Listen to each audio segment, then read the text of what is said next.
하나님의 말씀은 사도행전이네요. 네, 사도행전 9장입니다. 하나님의 말씀은 사도행전 9장 3절부터 7절까지 함께 합독하겠습니다. 시작. 사울이 길을 가다가 다메섹에 가까이 이르더니 호련히 하늘로부터 빛이 그를 둘러 비치는지라. 땅에 엎드러져 들으매 소리가 있어 이르시되 사울아 사울아 내가 어찌하여 나를 박해하느냐 하시거늘 대답하되 주여 누구시니까 이르시되 나는 내가 박해하는 예수라. 너는 일어나 시내로 들어가라. 내가 행할 것을 내게 이를 자가 있느니라 하시니 같이 가던 사람들이 소리만 듣고 아무도 보지 못하여 말을 못하고 서 있더라. 아멘. 예, 주께로 한 걸음씩이라는 주제로 세번맞이 수련회를 계속하고 있습니다. 이 주께로 한 걸음씩이라고 하는 것은 주님께 한 걸음 한 걸음 가까이 가는 것을 의미하게 됩니다. 그래서 우리 신앙이 정말 하루아침에 막 완전히 뒤집어질 수는 없다 하더라도 한 걸음씩 주님께 다가감으로 말미암아 정말 이렇게 믿음의 진보를 이루는 기회가 있으면 좋겠다 생각을 합니다. 이렇게 주님께 한 걸음씩 다가가는 것을 쉽게 표현한다면 진보라고 표현할 수 있고요. 그것을 보수, 진보 너무 정치적인 용어로 많이 이것을 악용하고 있다 보니까 신앙 안에서 참 진보라는 뜻은 굉장히 좋은 건데 이렇게 정치적으로 악용하다 보니까 이런 것들이 오히려 부정적으로 전해지는 그런 개념이 또 없지 않아 있는 것 같습니다. 그래서 오히려 전 오늘 특강 첫 번째로 오늘 나누고자 하는 것은 믿음의 진일보라는 제목으로 나누고자 합니다. 주께로 한 걸음씩 믿음의 진일보.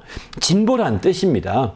바로 주님께로 한 걸음씩 가게 되면 이게 바로 진일보인 거죠. 그래서 주님 앞에 정말 진일보하는 그런 믿음의 기회가 되시기를 간절히 부탁드립니다. 할렐루야. 이렇게 주님께 가까이 가게 되면 하나님께서 가까이 하신다고 약속하고 있는 거죠. 그래서 야고보서 4장 8절 보게 되면은 하나님을 가까이 하라. 그럼 내가 너를 가까이 하시리라. 이렇게 말씀하거든요. 그래서 우리는 하나님이 가까이 하시는 정말 그런 역사가 나타나게 하려면 우리가 하나님께 진일보해야 되는 거예요. 하나님께 한 걸음 한 걸음 가까이 가야 되는 거거든요. 이렇게 하나님께 진일보할 때 드디어 하나님께 가까이 해주시는 거죠. 바로 하나님께 가까이 해주신다는 그것이 자체가 이제 성경에서 말하는 진보인 거예요. 그게 바로 신령한 봄이 오게 하는 비결이라고 볼 수 있는 거죠. 이런 진보의 삶, 진일보의 삶이 결국은 하나님이 가까이 해주시는 그런 삶이 되어서 주님 앞에 정말 신령한 봄이 오게 하는 것이죠. 이렇게 신령한 봄이 오게 하기 위해서 우리가 진일보를 해야 되는데 이렇게 성경에서는 이렇게 진일보하는 것을 세 가지를 얘기하고 있습니다. 처음에는 믿음의 진일보를 해야 된다라고 빌립보서 1장 20을 보면 믿음의 진보에 대해서 이렇게 언급하고 있습니다. 두 번째는 성장의 진일보를 해야 된다. 이렇게 말합니다. 바로 디모데 전서 4장 15절을 보게 되면 바로 너희가 전심전력하여 진보를 나타내라고 이렇게 말하거든요. 이때 이 진보는 개역 성경에서는 진보라는 표현이 분명히 쓰이는데 개정 성경에서는 너희의 성숙함을 나타내라고 이렇게 표현하고 있습니다. 바로 성숙함, 그 성장의 진일보라고 볼 수 있는 거죠. 성숙의 진일보라고 볼 수 있는 거죠. 바로 우리가 전심전력하여 이런 진일보를 나타내야 되는 거죠. 또 한 가지 더 있습니다. 빌립보서 1장 12절을 보게 되면은 복음의 진보라는 표현을 또 나오게 됩니다. 바로 이것도 개역 성경에는 이런 진보라는 표현이 나오는데 너희에게 나의 당한 일이 도리어 복음의 진보가 된 줄을 너희가 알기를 원한다. 이렇게 말하고 있거든요. 이렇게 복음의 진보라고 표현하고 있는데 이게 개역 성경에서는 조금 풀어서 설명하고 있습니다. 복음 전파의 진전이 된 줄로 알라고 이렇게 말하고 있습니다. 복음의 진보를 복음 전파의 진전이라고 이렇게 풀어서 설명하고 있는 거죠. 그러니까 같은 개념으로 보셔도 좋을 것 같습니다. 저는 개역 성경을 주로 많이 읽고 성경 공부를 하다 보니까 그 세 가지 진보라는 개념이 마음속에 늘 있었기 때문에 오늘은 그런 개념에 대해 초점을 두고 세 가지를 나누고자 하는데 오늘 첫 번째 특강에서는 바로 이 믿음의 진일보, 두 번째 특강에서는 이제 바로 성장의 진일보, 세 번째 특강에서는 이 복음의 진일보에 대해서 나누고자 합니다. 그런데 말이죠. 오늘 특강이나 부흥의 전체적인 설교의 중심 내용을 사도행전에 주고 있고, 사도행전에서 이제 특별히 붉은 글씨로 쓰여있는 부분에 초점을 두고 계속 이번 세 번 맞이 부흥회와 또 순회에서는 이렇게 증가하고 있거든요. 그런데 오늘 이 특강에서는 특별히 이제 붉은 글씨전 가운데 사도 바울이 다메섹 도상에 변화된 말씀을 중심으로 해서 나누고자 합니다. 사도 바울이 다메섹 도상에 변화된 말씀은 이제 오늘 읽은 본문의 말씀이 그 말씀이죠. 그 변화된 말씀의 처음 이 간증이 아마 모르긴 몰라도 누가에게 했던 것 같습니다. 그 누가는 그것을 처음 자세하게 사도행전 9장에 기록하고 있는 거죠. 들었던 그대로 가능한 기록했겠죠. 그리고 그 간증을 이제 두 번째 또 얘기한 것은 사도행전 18장에 가게 되면, 이제 22장에 가게 되면 그 뒤에 또 간증하게 됩니다. 바로 그 에르살렘에 가서 에르살렘 백성들에게 내가 어떻게 변하지 않느냐고 간증하게 되죠. 또 그 23장 4장 그 뒤로 가게 되면 이제 또 한 번 간증하게 됩니다. 바로 이제 그 총독 앞에서 다시 한 번 간증하게 되는 거죠. 이렇게 하는데 이 세 번의 간증이 사실은 이 믿음의 진보와 성장의 진보와 복음의 진보를 가장 잘 설명할 수 있는 것 같습니다. 그래서 특강을 이 세 번의 그 간증을 통해서 한 번씩 그 조금씩 포인트를 달리해서 간증하고 있는데, 그런 간증하는 것들을 중심으로 나누고자 합니다. 오늘은 이제 간증한 것 중에서 특별히 먼저 오늘 읽은 본문을 중심으로 해서 믿음의 진보에 초점을 두고 간증을 하고자 합니다. 믿음의 진보에. 그래서 우리가 신앙생활하면서 이 믿음의 진보를 함에 있어서 정말 하나님을 가까이 갈 수 있도록, 주께로 한 걸음씩 다가갈 수 있도록 하는데 초점을 두고 있는 거죠. 그래서 우리가 이 순회 제 앞에 붙인 제목이 뭐냐면 세봄맞이 이렇게 쓰죠. 세봄맞이 순회. 세봄을 맞이해서 우리에게도, 우리 영혼에게도 이런 봄이 오기를 기다리는 거거든. 기대하는 거거든요. 그래서 우리가 우리 영혼에도 이런 봄이 오게 하기 위해서 바로 우리가 이 모든 순회나 모든 부흥회나 이런 것들이 다, 모든 특강이나 성경 공부들이 다 있는 거죠. 그래서 어떻게든 간에 주님께로 한 걸음씩 가야 되겠다는 겁니다. 그럴 때 하나님께서도 이제 가만히 계시지 아니하시고 또 다가와 오시고 가까이 오시는 것이죠. 이렇게 하나님께 가까이 가는 것이 시편에 보게 되면 복이다 이렇게 말씀하고 있습니다. 시편 13편 28절은 하나님께 가까이 인 것이 내가 가장 큰 복이라는 것입니다. 왜 이게 복이 될까요? 하나님을 가까이 가면 이게 복이라고 하는 것은 하나님도 가까이 해 주시기 때문에 이제 그게 참된 복이라고 볼 수 있는 거죠. 내가 가는 만큼 주님도 더 가까이 해 주시니 더 복됨을 누리는 거죠. 그래서 우리가 하나님 앞에 더 가까이 주님께 한 걸음부터 더 한 걸음만 뛰자는 것이 아닙니다. 어린아이들이 걸음을 처음 걸을 때 한 걸음 두 걸음 뛰다가 얼른 주저앉지 않습니까? 그렇게 하자는 것이 아닙니다. 그럼 주저앉으면 또 부모는 이렇게 해서 또 걸어봐, 잡아주면서 또 걸어보라고 하고, 또 손을 놓고 얼른 잡은 손을 살짝 뗍니다. 그리고 손을 받쳐주면서 오면 서너 발짝 쪘다가 또 와 손잡고 안 쓰러지고 막 웃는 아이 보지 않습니까? 이렇게 자꾸 걸어야 되는 거예요. 그러면 주님께서 더 가까이 오셔서 복된 역사를 체험할 수 있는 거죠. 그 복된 역사가 뭐냐? 신령한 봄이 오는 것입니다. 바로 이제 세상의 봄은요, 태양이 가까이 오면서 봄이 오는 거잖아요. 그러나 이제 신령한 봄은 하나님이 가까이 와야 봄이 되는 겁니다. 세상의 태양이 가까이 오면 우리가 멀리 떨어질 때는 겨울이요. 이제 가까이 점점 최고 멀리 떨어졌다가 가까이 점점 가까이 올 때 봄이 되는 것이고, 여름 되면 가장 가까운 거죠. 이렇게 멀리 떨어져 있던 태양이 가까이 오면서 봄이 되는 겁니다. 그래서 이 세상의 봄은 어쩌면 우리의 노력과 수고와 애씀보다는 자동적으로 약간 시기의 때의 차이가 조금 늦고 이러고 하는 그런 차이일지 모르겠지만 기후에 따라서 그러나 거의 자동으로 오게 됩니다. 그러나 신령한 봄은 자동이 아닙니다. 내가 가만히 있는데 하나님이 무조건 찾아오는 것이 아니라는 것입니다. 하나님이 찾아올 수도 있지만 내가 하나님 밖에서 문을 두드리고 계신 것입니다. 이렇게 우리가 문 빗장을 열어줄 만큼 최소한의 우리의 의지를 발휘해야 되는 거예요. 더 한다면 주께로 한 그릇이 가는 거죠. 주님은 그러면 주님께 가까이 오셔서 마침내 그 봄을 더 빠르게, 봄이 더 빨리 이르도록 역사해 주시는 거죠.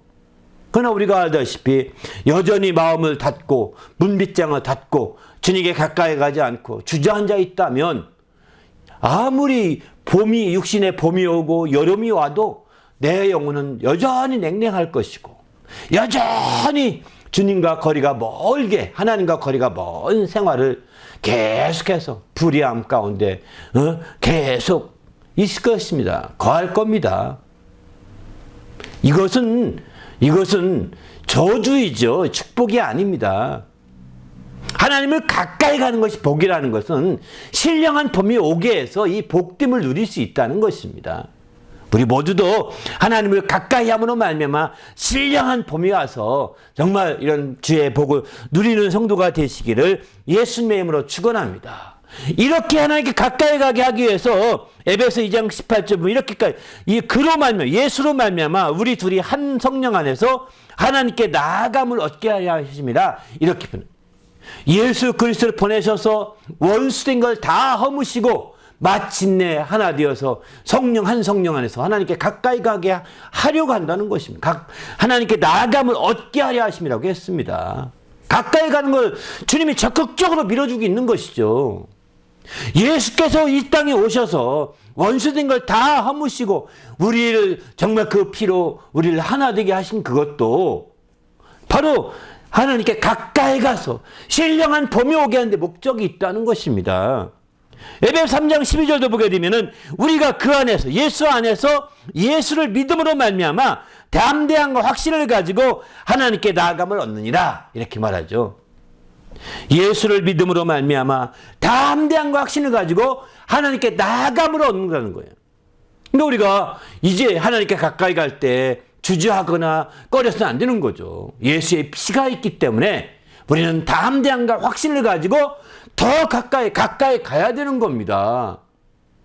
주님이 가까이 갈 수 있는 길을 다 열어놓으신 거거든요. 가까이 갈 수 있는 조건과 환경을 다 마련해 놓으신 거거든요. 그래서 우리는 주님께 가까이 가는 이것이 정말 우리에게 참된 믿음의 진보를 이루고 우리 한 발짝 한 발 주께 다가가는 진일보를 이루는 기회가 되는 것이죠. 우리 모두도 이렇게 진보를 이루고 진일보를 이루어서 우리의 주님 앞에 귀하게 쓰이는 성도가 되시기를 예수님의 이름으로 축원합니다. 할렐루야. 그래서 우리가 적극적으로 믿음의 담대함, 확신을 가져야 됩니다. 바로 주님께서 나갈 수 있도록 예수의 피로 정말 성수에 들어갈 담력까지 베풀어 주셨기 때문이죠. 예수의 피를 힘입어서 성수에 들어갈 담력까지. 그러니 우리가 하나님 앞에 가까이 갈 수 있는 모든 환경과 여건을 다 열어놓으셨는데 가까이 안 간다면 우리 스스로가 거절한 것과 똑같다는 것입니다. 왜 우리에게 신령한 봄이 안 오느냐? 안 온다 하는 것은 내가 가까이 가려고 하지 않았기 때문에 하나님이 가까이 하심을 못 느끼고 있고 가까이 하지 아니하심으로 신령한 봄이 점점점 가까이 안 오고 멀어지고 있는 것이죠. 그러기에 우리는 정말 철저히 깨어서 주님께 한 걸음씩 나아가는 그런 성도가 되십시오. 할렐루야. 그래서 믿음의 진일보를 이루는 성도가 되시기를 예수님의 이름으로 축원합니다. 할렐루야. 그래서 우리가 적극적으로 주님께 한 걸음씩 가야 되는 거죠. 이게 소극적이 아닌지 안 됩니다. 세상이 봄같이 생각해가지고 자동으로 오는 것 같이 안 됩니다. 예배만 참여만 자동으로 오고 또 이렇게 이런 특강 같은 거 인터넷에 틀어놓기만 하면 자동으로 오는 거 아닙니다.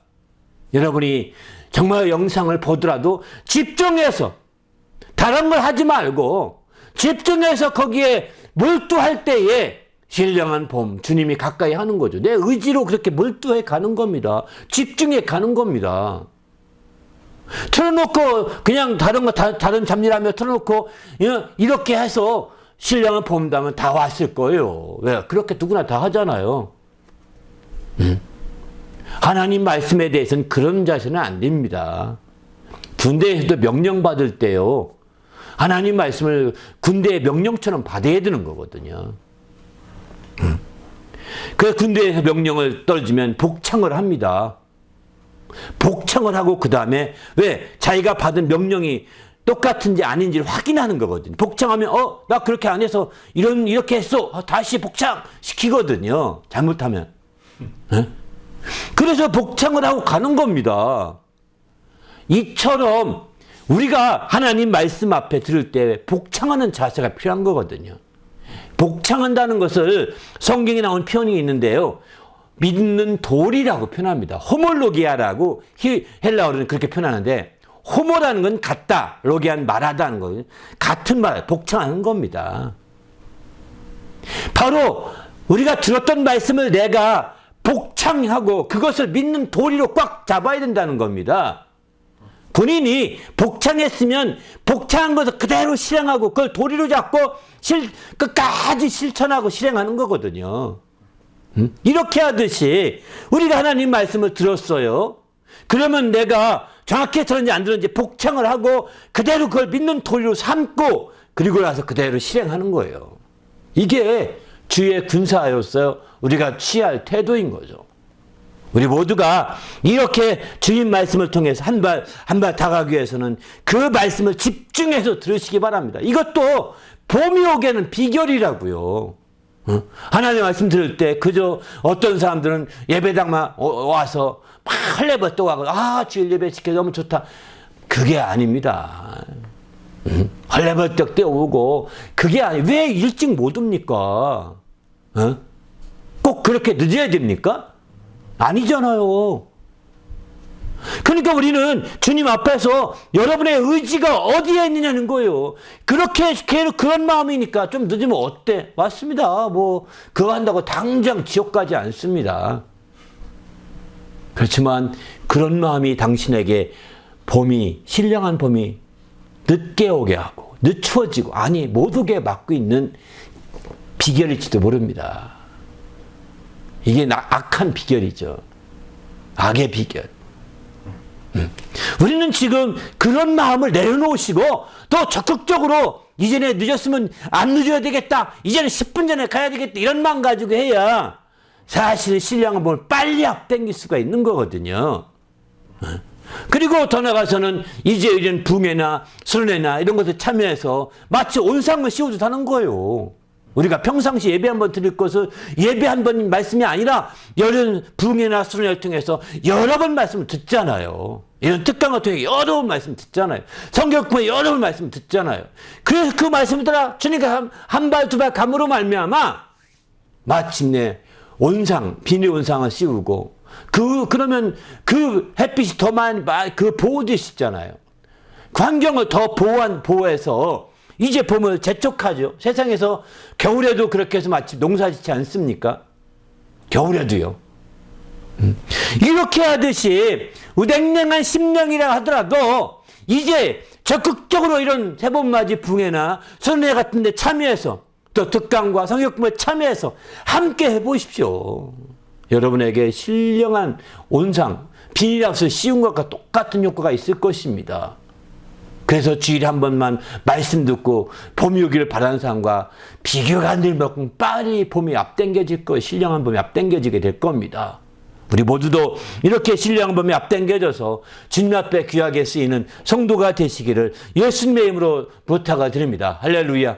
그러면 오늘 말씀을 통해서 먼저 중요한 것은 우리가 진일보하기 위해서 가장 필요한 것이 있는데 그건 뭐냐면 회개입니다. 회개. 바로 진일보의 가장 중요한 기초예요. 이것은 성장의 진일보든 믿음의 진일보든 복음의 진일보든 회개가 앞장서야 되는 거예요. 회개 한 번만 하면 끝난다고 생각하는데 사실 회개라는 것은 물론 우리가 중생의 회개는 한 번만 하면 끝나죠. 그러나 이제 우리가 성결의 회개는 계속 해야 되는 거거든요. 그런 것도 있지만 그래서 우리가 성장이나 복음을 증거할 때 우리를 더 깨끗게 하기 위해서 자꾸 성결의 회개를 하는 것입니다. 이렇게 해서 마침내 회개를 통해서 이제 나가야 되는 거죠. 회개란 뭐냐? 주님과 우리의 관계를 정상화시키는 것입니다. 주님과 우리의 관계를 바로 세워가는 거죠. 주님과 내가 하는 모든 일에 있어서 우리가 진정한 진일보, 진정으로 주님께 가까이 가기 원한다고 한다면 주님과 관계부터 회개가 나와야 되는 거죠. 그냥 인간적인 반성하라는 것이 아닙니다. 인간적으로 내가 돌이켜보면서 이전에 내가 너무한 것 같았어, 그러면 안 되겠어, 이런 정도의 반성이 아닙니다. 과연 주님과 나는 어떤 관계인지 관계 회복을 시켜야 된다는 겁니다. 관계 회복을 시키는 게 회개예요. 관계 회복을 시키되 옛날에 관계 회복시킨 것 가지고 그냥 옛날에 했으니까 지금은 괜찮을 거야. 아닙니다. 옛날은 옛날이고 또 다시 지속적인 관계 회복이 돼야 되지 않겠습니까? 왜? 옛날과 지금은 다르잖아요. 주님께 더 가까이 가려고 하는데 관계 회복이 안 되고 주님께 가까이 갈 수 있겠습니까?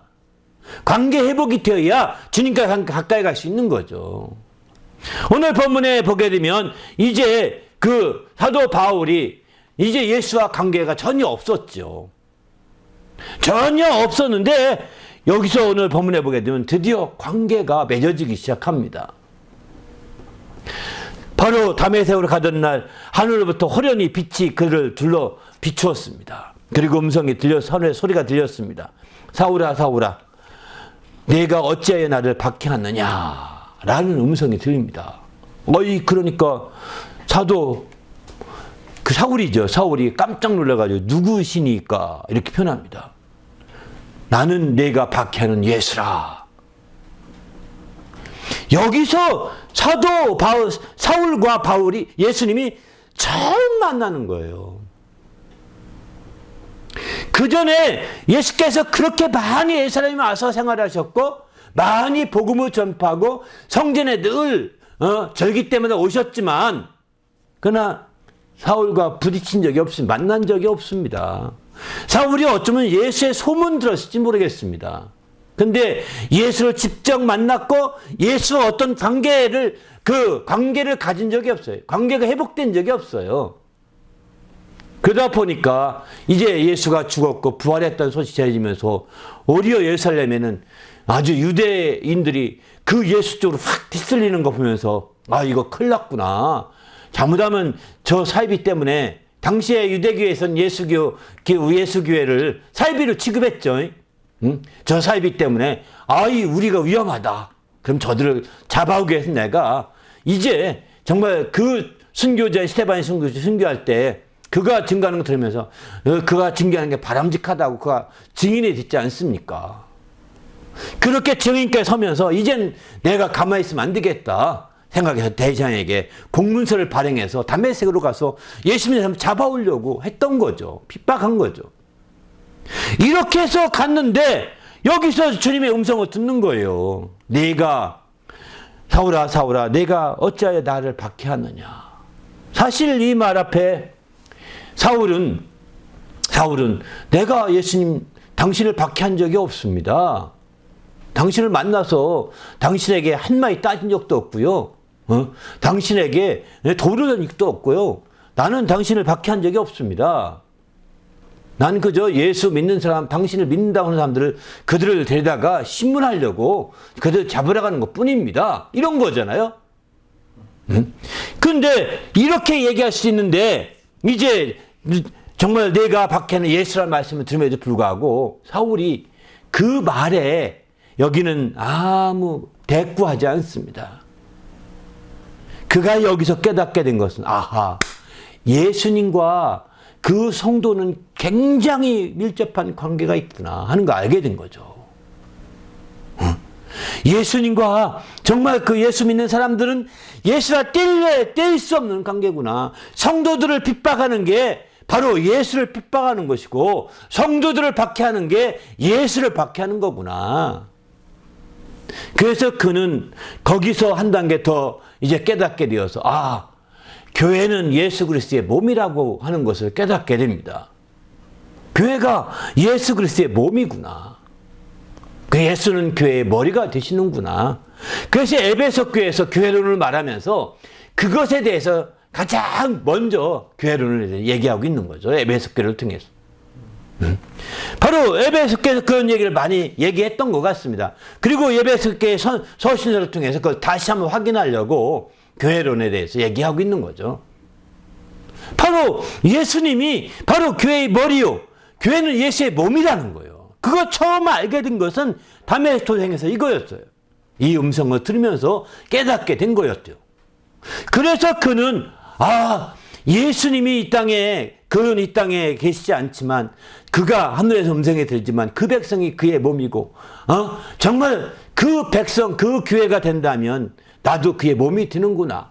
그래서 그는 그때부터 이제 예수의 관계를 회복하게 되어서 나도 이제 교회 일원이 돼야 되겠다라고 결심하게 되는 거죠. 나도 교회 일원, 그래야 교회 일원이 되어 참여하게 되면 그분이 나도 정말 너도 내 몸이다. 너도 내 지체다. 라고 이렇게 가르칠 것에 대해서 얘기하고 있는 겁니다. 그렇습니다. 바로 이런 관계를 아는 것. 회심하는 거죠. 이런 관계를 알고 이제 정말 관계를 알게 되면 가만히 있을 수가 없지 않습니까? 우리가 주님께로 가까이 가는데 주님과 내가 어떤 관계입니까? 주님이 여러분의 진정한 구세주를 믿는 겁니까? 잘 모르겠는데 가까이 갈 수 있을까요? 관계를 회복시켜야 합니다. 주님과 나의 관계를 재정립해야 되는 겁니다. 그렇지 않으면 여전히 계속해서 박해하고 있고 계속해서 주님과 멀어지고 있고 주님 앞에 완전히 주님을 더럽히고 있는 사람일 수도 있는 거예요. 주님께 한 발짝 다가가기 위해서는 바로 회개하고 회심하고 돌이키는 것부터 시작되는 거죠. 다시 말해서 주님과 관계를 온전히 이룰 때 이 모든 것들이 이룰 수 있는 것이죠. 그 관계가 이루어지지 않게 되면 우리는 정말 그 허사일 뿐인 것입니다. 그 관계가 온전히 이루어질 때 드디어 정말 완전 한 발짝 더 가까이 갈 수 있는 길이 열리는 거죠. 우리가 앞서서 찬송 우리가 했지만 모든 것이 은혜라 이렇게 이런 우리가 복음성화를 했지만 바로 이것처럼 바로 우리가 주님 앞에 이렇게 한 발 한 발 가는 것이 은혜, 주님의 이렇게 놀라운 은혜 가운데서 이루어지고 있는 것을 믿어야 되는 거예요. 그러나 은혜가 아니고 당연한 것처럼 생각한다면 이것은 아닙니다. 우리가 아침에 일어나서 꿈을 꾸고 또 정말 그 여러 가지 숨을 쉬고 살며 꿈을 꾸는 이런 사람들이 다 우연한 것 같고 당연한 것 같고 이렇게 생각할지 모르겠지만 아니라는 거예요. 어린 아이 시절부터 지금까지 우리가 당연하게 그냥 당연한 거 아니에요? 육신이 있으니까 당연히 먹고 살고 당연한 걸 생각하는 이게요 다 세상에 햇빛이 가까이 오면서 봄이 오는 것처럼 자동같이 생각하는 거예요. 다 자연적인 걸 생각하는 거예요. 아닙니다. 우리의 신앙의 진보는 자동이 아닙니다. 물론 우리의 의지와 믿음이 발휘돼 거기에 주의 은혜가 함께해서 역사하게 되는 거죠. 그래서 은혜가 함께 역사하기 때문에 은혜 받기 위해서 담대하게 나가라고 히브리서 4장 16절 그렇게 표현하겠죠. 때를 따라 돕는 은혜를 얻기 위하여 은혜의 보좌 앞으로 담대히 나가라고 하지 않습니까? 이렇게 은혜가 정말 우리에게 너무너무 소중한 겁니다. 주의 봄이 오게 하기 위해서는. 신령한 봄이 오게 하기 위해서는 은혜가 너무 소중한 거예요. 우리 삶에서 은혜의 힘을 느끼고 은혜의 힘을 깨닫고 은혜의 힘을 많이 알면 알수록 그리고 그렇게 하기 위해서 주님께 더 은혜를 얻기 위해서 그 보좌 앞으로 담대히 나갈 때 이게 봄이 오게 하는 지름길이거든요. 은혜를 받으면서 그 신령한 봄이 오고 은혜를 받으면서 그 은혜로 꽃을 피우지 않습니까? 봄이 오면 꽃이 피듯이. 바로 우리도 봄이 오면 꽃이 피듯이 우리 심령에 신령한 봄이 오면 꽃이 피는데 은혜로 꽃을 피우는 겁니다. 그래서 우리가 자동이 아니라는 겁니다. 이것은. 세상의 봄은 자동이고 날씨가 따뜻해지면 자동이고 그래서 꽃도 자동으로 피고 다 핍니다. 또 겨울이 자동으로 오다가 눈 내려도요 웬만히 새싹들은요 얼지 않습니다. 죽지 않습니다. 그대로 눈 속에서 있다가 눈을 녹여버리고 또 막 자라갑니다. 이렇게 된다고요. 세상에서는. 그 생명력으로 말미암아. 그런데 신령한 봄에서는 아닙니다. 은혜가 바탕이 돼야 되는 거죠. 하나님께 가까이 감으로 은혜로 꽃을 피울 수 있는 것입니다. 그래서 히브리서 4장 16절 말씀처럼 이제 우리가 주의 긍휼을 얻고 은혜를 때를 따라 돕는 은혜를 얻기 위해 은혜의 보호자 앞으로 다 함대히 나가야 된다라고 가르쳐주고 있습니다. 우리 모두도 이렇게 은혜의 보호자 앞에 다 함대히 나갈 수 있길 바랍니다.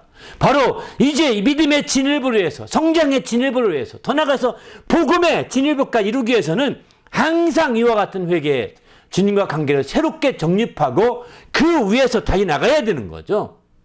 그럴 때 마침내 하나님을 기쁘시게 하는 놀라운 역사들이 펼쳐질 수 있음을 성경은 가르쳐주고 있습니다. 그러면 오늘 이제 그 첫 번째 특강으로 믿음의 진일보에 대해서 이야기하는데 믿음의 진일보를 위한 비결로 오늘 그 6절의 말씀에 세 동사를 얘기하고자 합니다. 먼저는 일어나는 것입니다.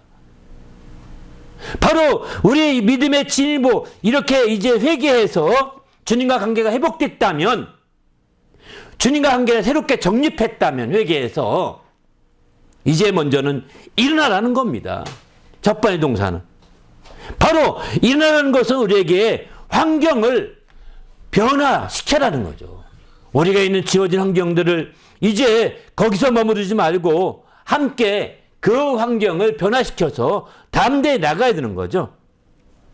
바로 여기 오늘 본문에 보게 되면 사도 바울은 지금 빛을 비춰서 완전히 눈이 먼 상태예요. 아무도 보지 못하였다. 그리고 그가 이제 눈을 떴으나 아무것도 보지 못했다고 8절에는 이렇게 표현하고 있습니다. 눈을 볼 수 없는 상황이 된 거예요. 그런 상황에 대해서 이제 그가 일어나려고 하지만 일어날 수도 없는 상황이 있는 거죠. 더듬거릴 수밖에 없는 상황인 거죠. 그런 상황임에도 불구하고 이제 일어나 들어가라 이렇게 말하죠. 일어나 들어가라. 바로 첫 번째는 일어나라는 동사고 두 번째는 들어가라는 동사입니다. 그리고 세 번째는 그에게 이를 자가 있다. 이르리라 이런 말이 수 있는 거죠. 이 세 동사를 중심 초점을 두고 오늘 우리가 믿음의 진일보에 대한 비결을 좀 자세하게 말씀드리려고 합니다. 먼저 정말 너는 일어나라 이렇게 말하는 것은 어떤 환경 속에서든 머무지 말고 우리의 믿음이 성승하고 믿음이 더 이제 진일보하기 위해서는 자신이 주어진 환경 속에서 주저앉아 있지 말아야 된다는 겁니다. 자신이 있는 환경 속에서 완전히 일어나서 마침내 담대하게 그 환경을 풀을 털어버리고 일어나는 것이 가장 필요한 거죠. 이렇게 곧 자기의 환경에서 변화를 일으키라는 겁니다. 변화를 일으켜서 바로 움직여 보라는 거예요. 그럴 때 마침내 이제 놀라운 진일보의 시작이 되는 거죠. 바로 일어나는 것, 환경을 변화시키는 것, 이게 첫 번째 걸음이라고 볼 수 있는 거예요. 천리길도 한 걸음부터 한다고 하지 않습니까? 주께로 한 걸음씩이라고 하지 않습니까? 바로 일어나는 것이 가장 중요한 것입니다. 내가 어떤 상황이든 간에 내가 지금 상황이 좋은 상황이라도 거기서 털고 일어나 보십시오. 그게 전부가 아닙니다. 또 내가 있는 상황이 아주 악한 상황이요 좋지 못한 상황이라 하더라도 거기서 좌절하고 있을 것이 아닙니다. 일어나 보십시오. 이제 새롭게 한 발 더 일어나셔서 나가게 되면 이제 우리는 주님 안에서 또 귀한 이런 이제 진일보의 계기를 마련하게 되는 거죠.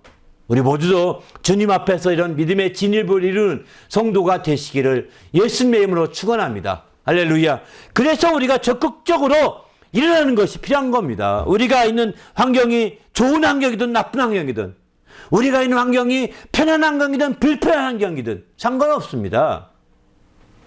우리가 어떤 사람 좋은 환경이면 거기서 막 완전히 자빠져 놀고 늘어져 있고 그러기 원하잖아요. 아닙니다. 거기에 변화를 가져와야 합니다. 당신의 진일보를 위해서는. 그래서 성경은 주님의 때가 가까우면 가까울수록 물건을 파는 자들은 팔 것이 없는 자 같이 하라. 심지어 이렇게 표현하죠. 결혼해서 아내가 있는 자들은 아내가 없는 자 같이 하라. 이렇게 말합니다. 기존의 환경에서 일어서라는 겁니다. 물건이 또 더 나가서 기뻐하는 자는 기쁨이 없는 자 같이, 우는 자들은 다 울지 못할 자 같이 하라는 겁니다.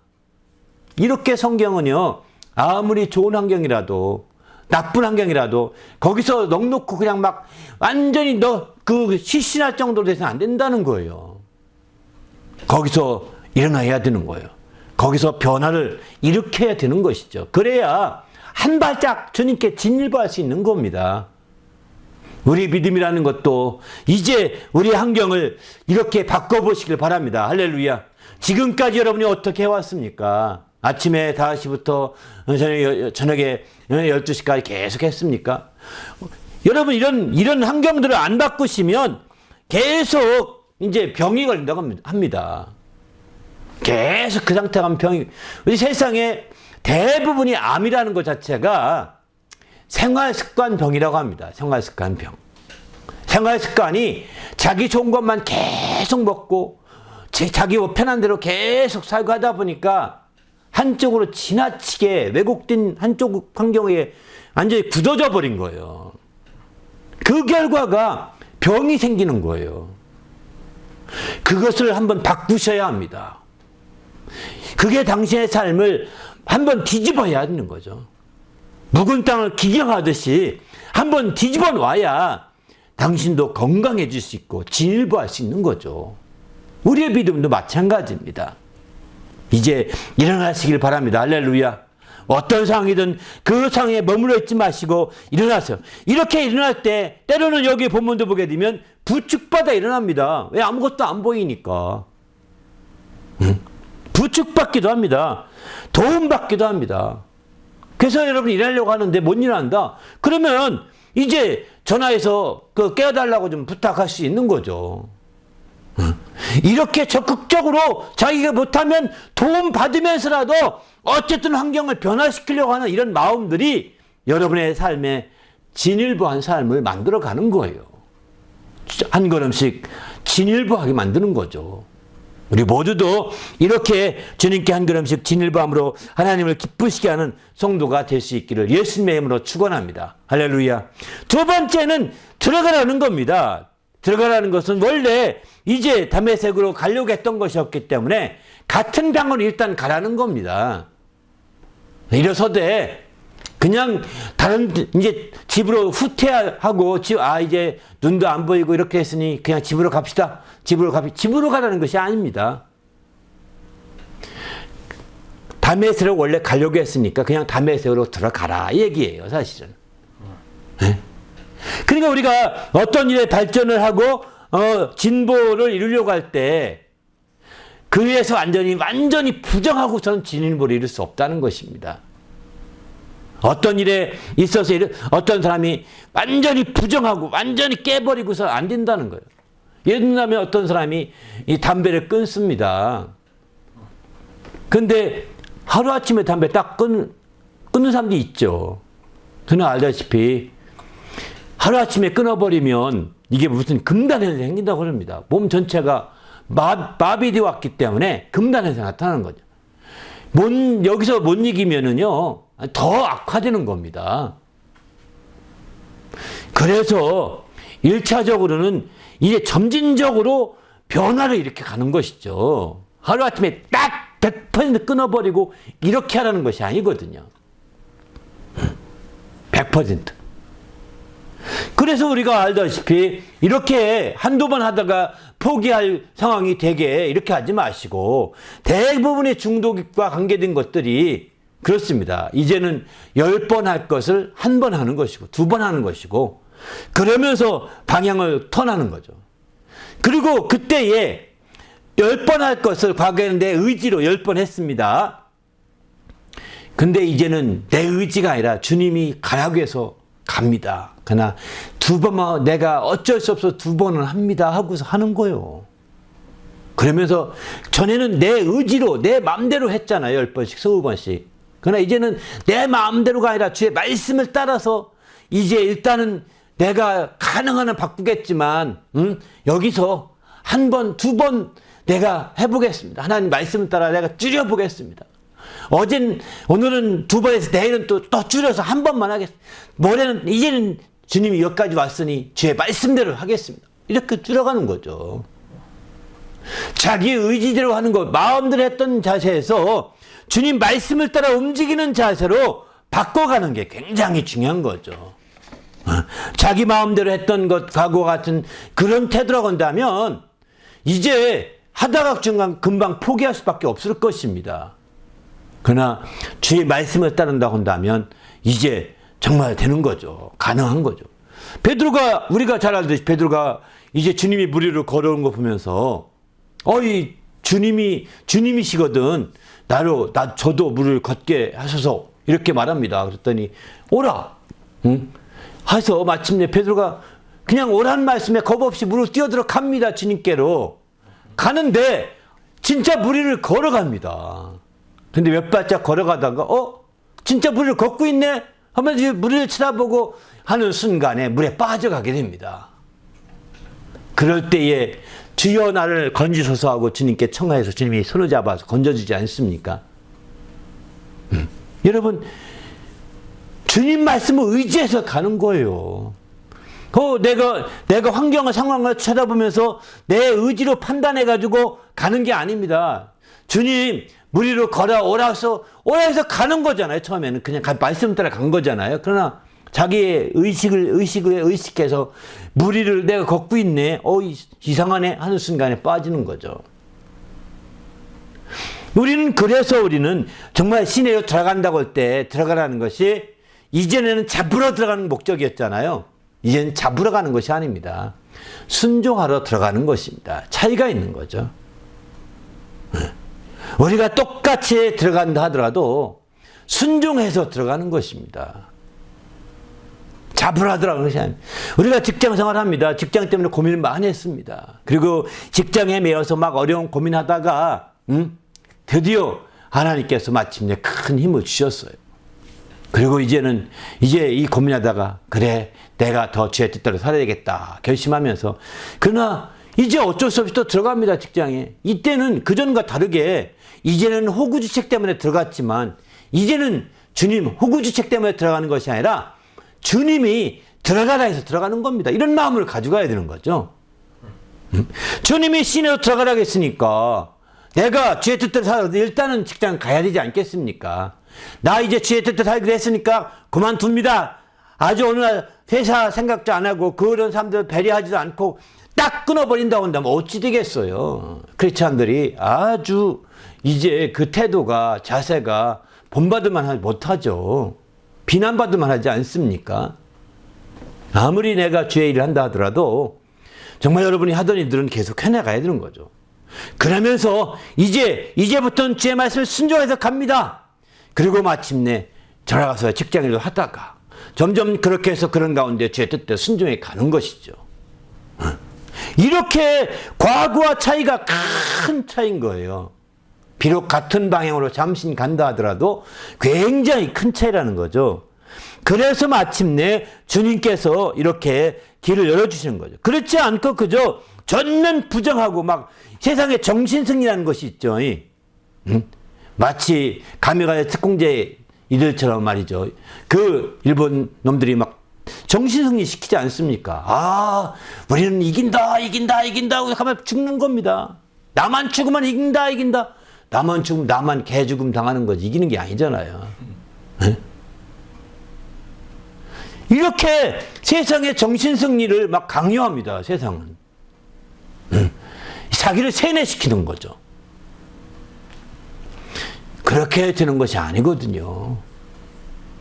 바로 이제 진정한 믿음의 진일보는 주의 말씀을 따라 나갈 때, 주의 말씀을 따라 들어갈 때, 시행할 때 마침내 진일보하신 길이 열리게 되는 겁니다.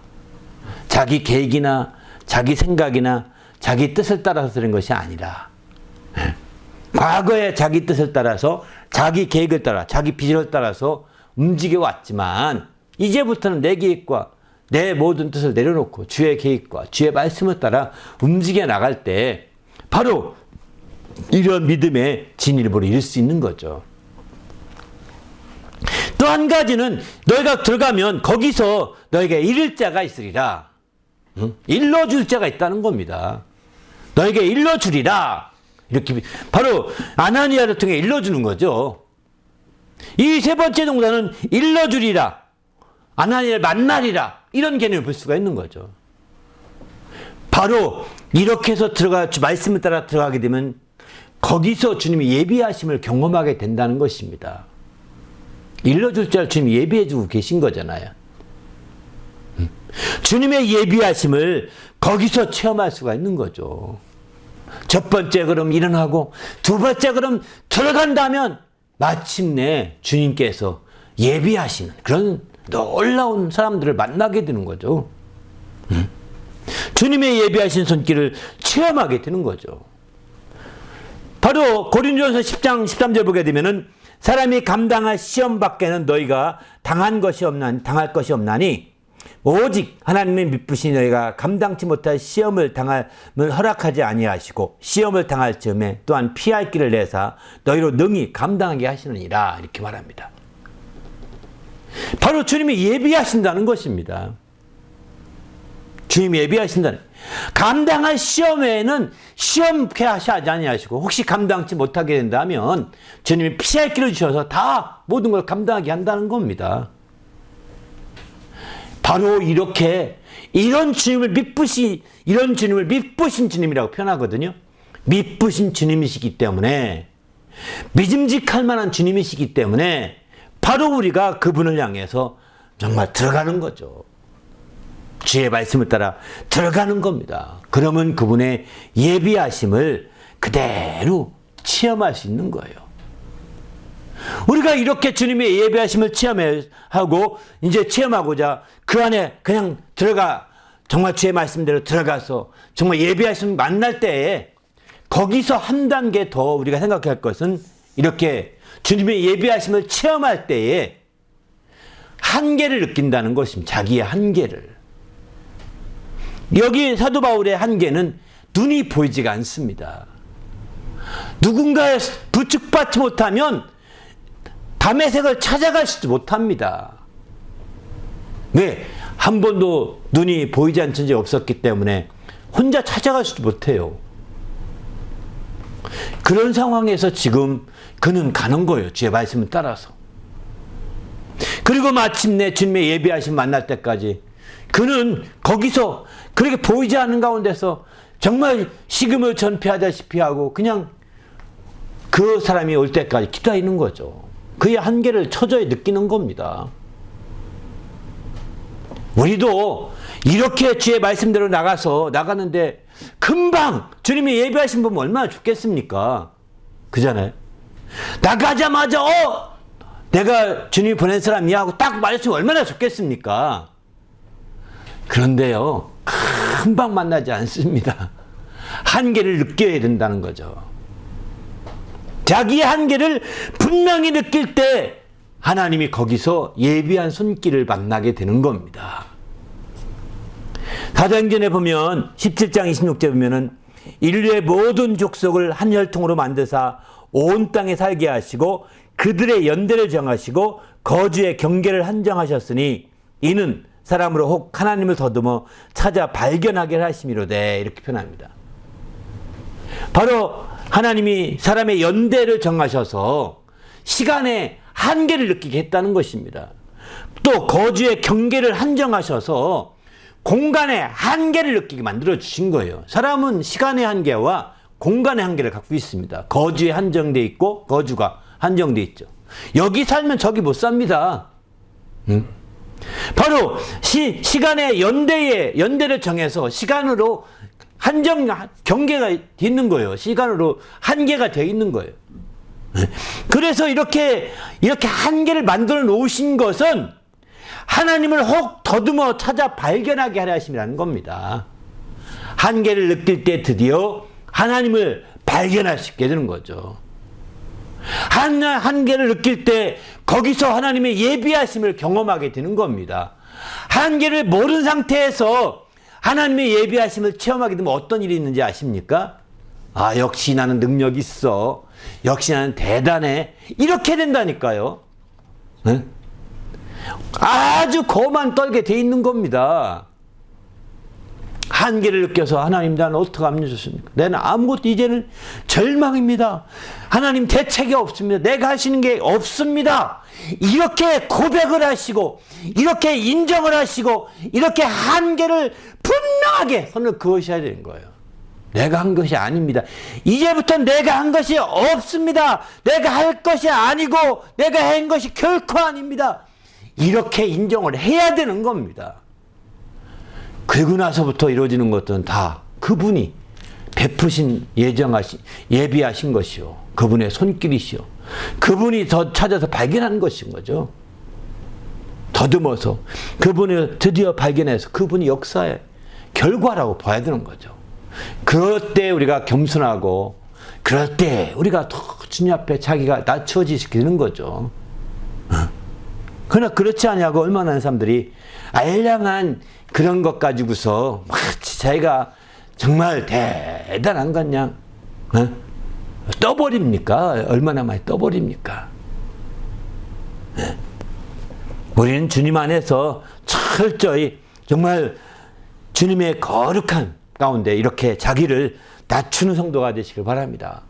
한계를 알아야 합니다. 그럴 때 한 단계 진일보할 수 있게 됩니다. 한계를 모르면 진일보가 안 되는 거예요. 한계를 모르고 진일보하게 되면 거만해집니다. 한계를 모르고 믿음의 진일보를 가져오면 교만에 빠집니다. 패망의 선봉이라고 하지 않습니까? 얼마나 많은 정말 믿음의 선배들 가운데 믿음 좋다는 사람이 타락했습니까? 믿음이 훌륭하다는 사람들이 얼마나 많이 타락했습니까? 얼마나 많이 변질됐습니까? 다 한계 자기 노력과 수고로 그냥 다 해나가겠다 보니 그렇게 된 거예요. 한계를 알고 주의 은혜로 말미암아 그것이 되었다는 걸 안다면 결단코 그렇게 변질되거나 타락하지 않을 것입니다. 우리 모두도 이제 한계를 알고 주의 그 한계 가운데 주님이 예비하신 은혜로 말미암아서 우리가 이렇게 정말 한 걸음 주님께 더 가까이 가게 되었다는 것 확실하게 아는 성도가 되시길 바랍니다. 할렐루야.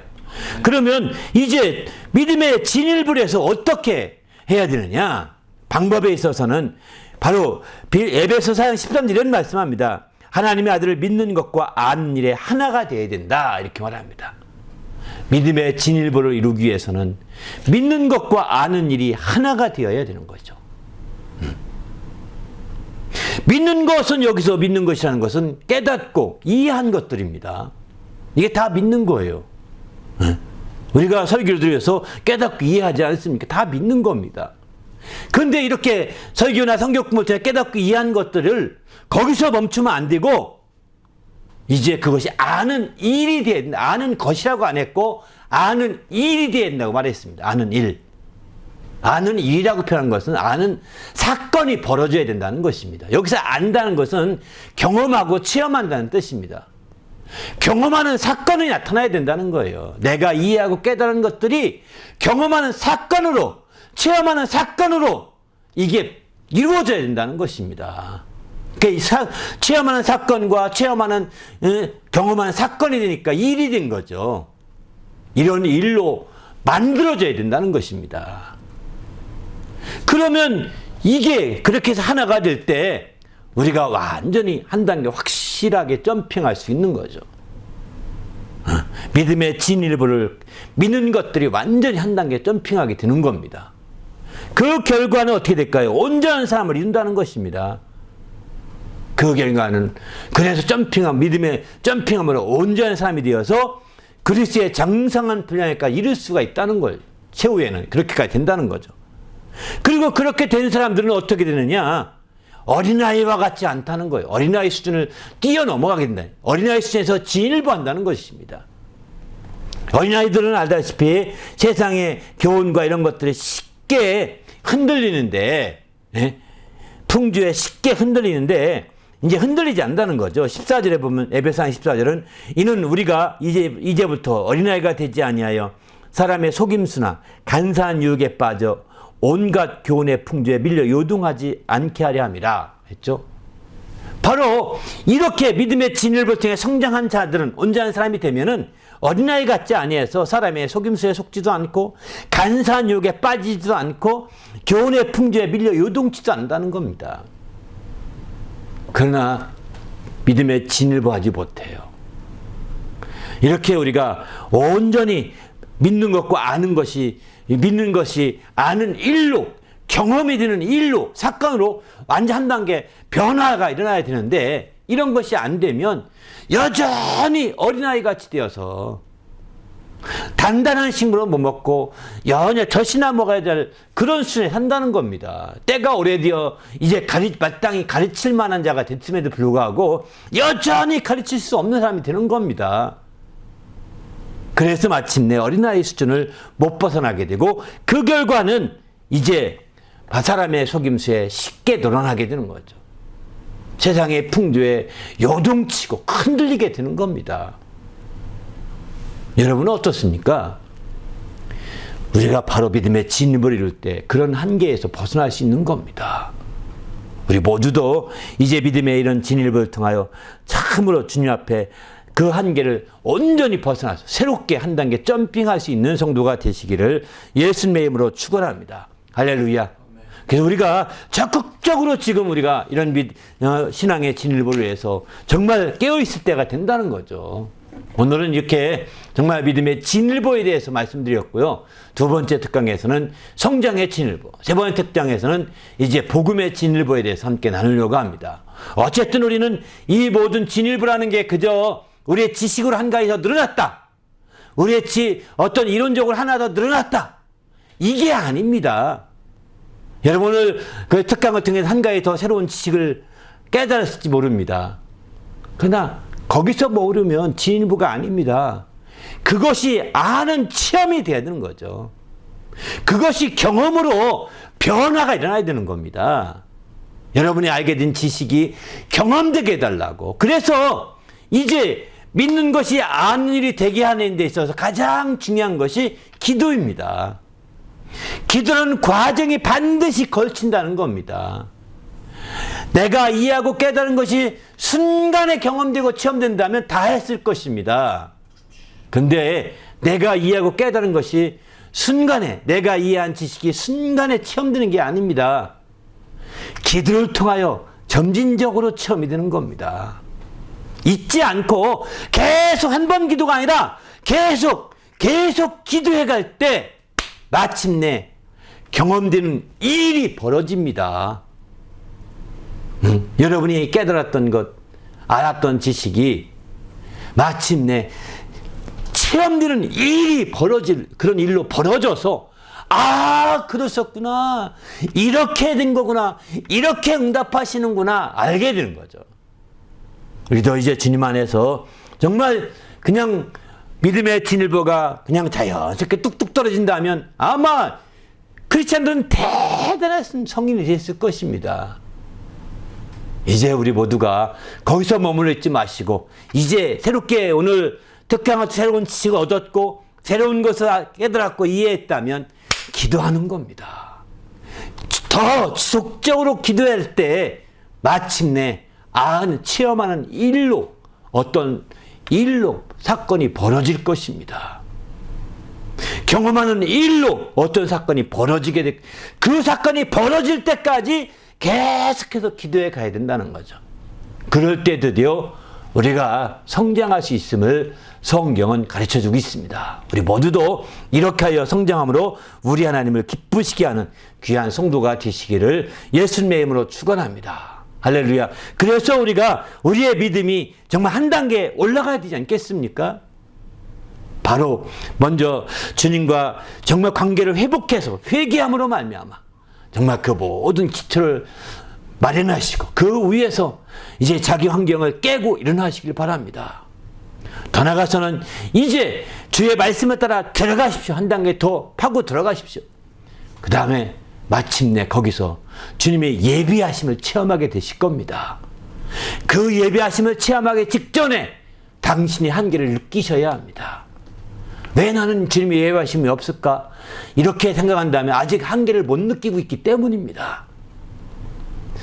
한계를 느끼고 있다면 주님의 예비하심은 반드시 체험하게 될 거고 그 한계에서 주님을 더듬어 만지고 알게 될 것입니다.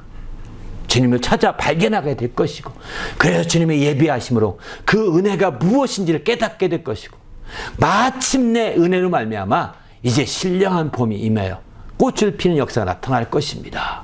우리 모두도 이렇게 믿음의 진일보로 말미암아 신령한 봄이 오게 하시고 그리고 그 주님이 예비하신 은혜로 말미암아 꽃을 피워서 열매 맺어가는 귀한 심령이 될 수 있도록 축복해 달라고 오늘 말씀 나가며 간절히 기도하겠습니다.